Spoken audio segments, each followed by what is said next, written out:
Welcome to Teja TV news. Shaligouraram మండలంలోని గ్రామాల్లో అంతర్గత రోడ్లు పూర్తిగా బురదమయంగా మారాయని, వాటి అభివృద్ధికి ప్రభుత్వం తక్షణమే నిధులు కేటాయించాలన్నారు సిపిఎం మండల అధ్యక్షులు చలకాని మల్లయ్య. ఈ సందర్భంగా ఆయన మాట్లాడుతూ, కాంగ్రెస్ ప్రభుత్వం అధికారంలోకి వచ్చి 2 ఏళ్లు పూర్తయినా ఇప్పటి వరకు మండలంలోని రోడ్లకు చక్కని రూపం ఇవ్వలేదని విమర్శించారు.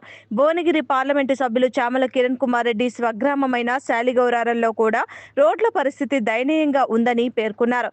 అయినప్పటికీ ప్రభుత్వం ఈ విషయాన్ని పట్టించుకోవడం లేదని సిపిఎం మండల అధ్యక్షులు చలకాని మల్లయ్య ఆరోపించారు. ఈ కార్యక్రమంలో మండల సిపిఎం నాయకులు మరియు ఇతర కార్యకర్తలు పాల్గొన్నారు.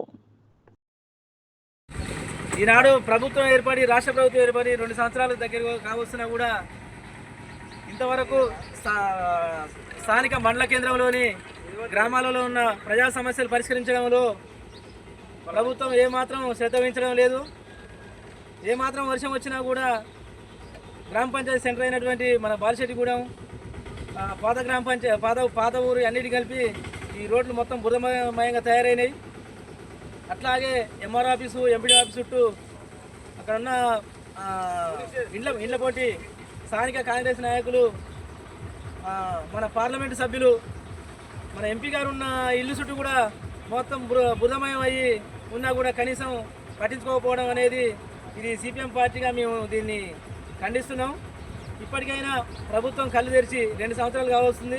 ఈ 2 సంవత్సరాలు ఏం చేయలేకపోయారు. కనీసం ఇప్పటికైనా కనీసం ఈ అంతర్గత రోడ్లు బాగు చేసి ఈ అంబేద్కర్ బొమ్మ కాంచి సరే ఎంపీడీ ఆఫీస్ కాడుతుంది, ఎంపీడీ ఆఫీస్ నుంచి చెరుకట్ట వరకు సీసీ రోడ్ వచ్చి ఈ రోడ్ని బాగు చేయాలి.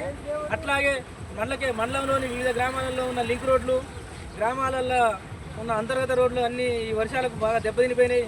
వాటన్నిటిని తక్షణమే బాగు చేయించేందుకు నిధులు కేటాయించి చేయాలని మేము సిపిఎం పార్టీగా మేము కోరుకుంటున్నాం. దీనికి అందరూ మా ఉద్యమానికి మద్దతు ఇచ్చి అండగా ఉండాలని కూడా మేము తెలియజేసుకుంటున్నాం.